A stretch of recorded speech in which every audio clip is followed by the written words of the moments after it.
काहे आँख हमरा के मारतारू हो, सीधा साधा लइका के बिगाड़तारू हो। बोलल तू चाहतारा दिल के हमरा ताला, कहियो हमरो गली आया हवा हो। ललका टी सटवा वाला कहियो हमरो गली आया हवा हो, ललका टी सटवा वाला। बता देना चाहते हैं दोस्तों, इनका बहुत ज़्यादा ये सॉन्ग वायरल हो रहे हैं। ये सॉन्ग खेसारी लाल और शिल्पी राज दोनों मिल के ये सॉन्ग में गाए हैं, जो कि हर जगह बजने और सुनने को मिल रहा है। ये सॉन्ग का वीडियो का क्वालिटी बहुत ज़्यादा शानदार है। बता दें, ये सॉन्ग बहुत कम समय में 4 मिलियन प्लस लोगों ने इसे देखा और सुना।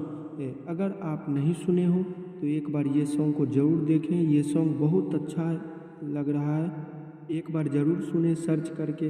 अगर इसी प्रकार से लेटेस्ट जानकारी के लिए हमारे चैनल को सब्सक्राइब करें और भोजपुरिया मगही गीत सुनने के लिए भी हमारे चैनल से जुड़ें।